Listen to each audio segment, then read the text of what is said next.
Hola, soy Gina Álvarez. Bienvenidos nuevamente a este encuentro de la materia Políticas y Desarrollo de la Educación Inclusiva. Hoy mis compañeros Leonardo, Natalia y yo tenemos como objetivo explicar la evolución de la normativa de la educación inclusiva en 3 décadas, comprendida desde el año 1995 hasta el 2025.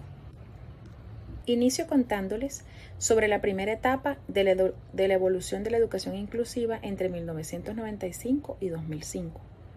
Todo arranca con la Declaración de Salamanca en 1994, un acuerdo internacional muy importante. Su mensaje es claro: todos los niños y niñas tienen derecho a aprender juntos en escuelas regulares, sin importar sus condiciones físicas, sensoriales, sociales o emocionales. Esta declaración promueve una educación basada en el respeto y la diversidad. Este mismo año, Colombia adopta la Ley General de Educación, Ley 115, que garantiza el derecho a una educación sin discriminación. Reconoce que el sistema educativo debe responder a la diversidad de los estudiantes, lo que incluye a aquellos con discapacidad o talentos excepcionales. Luego, en 1996, el Decreto 2082 organiza formalmente la educación para los estudiantes con necesidades diferentes. Este decreto impulsa que estos estudiantes sean incluidos en escuelas regulares con el apoyo necesario. Finalmente, en 2005 aparece la Ley 982, centrada en la inclusión de personas sordas y sordociegas. Esta ley reconoce a la lengua de señas colombiana como su lengua natural y exige que haya docentes capacitados y materiales accesibles para garantizar una educación de calidad. Esta década marca el inicio del cambio, se reconocen derechos y se empieza a hablar de inclusión desde la ley. Bueno, ahora vamos con la segunda década, del 2005 al 2015, donde los compromisos por la inclusión se fortalecen aún más. Ya en el 2006, la Organización de las Naciones Unidas, la ONU, adopta la Convención sobre los Derechos de las Personas con Discapacidad, un tratado que exige igualdad, autonomía y no discriminación. También afirma que los niños, las niñas y los adolescentes con discapacidad deben ser respetados en su identidad y tener las mismas oportunidades, los derechos que los demás miembros de la sociedad. Luego en Colombia aparece la Ley 1145 del 2007, que crea el Sistema Nacional de Discapacidad.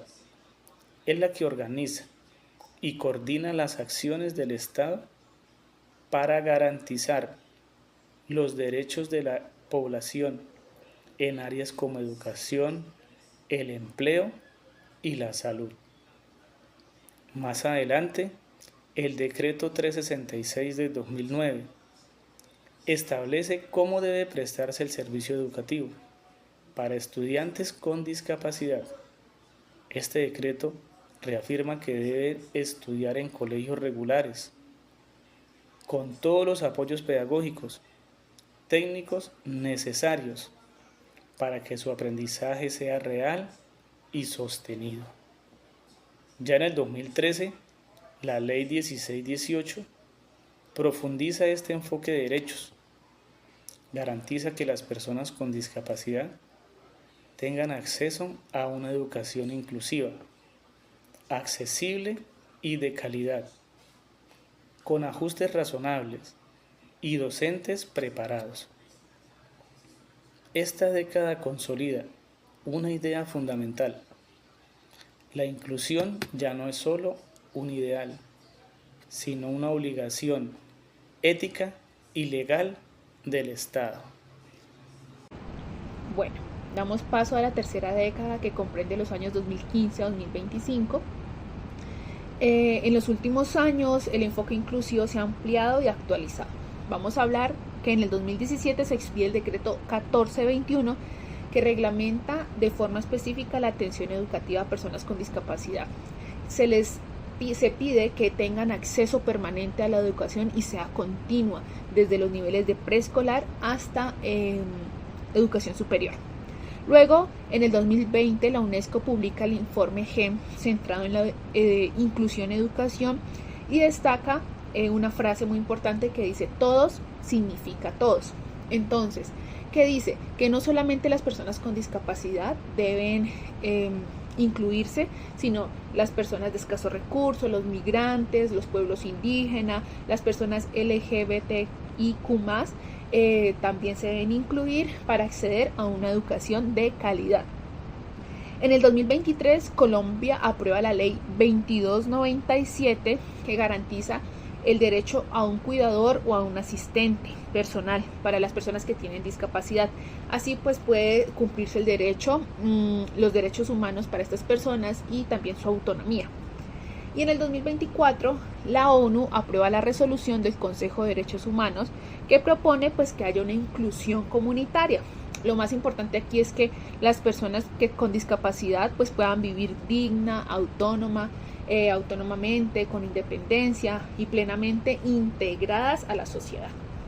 Bueno, esta década muestra una visión más amplia de la inclusión, reconoce la diversidad en todas sus formas y pues a lo largo de estas 3 décadas, ya para concluir, pues es notorio que Colombia ha avanzado en la educación inclusiva, teniendo en cuenta pues la diversidad, ¿sí?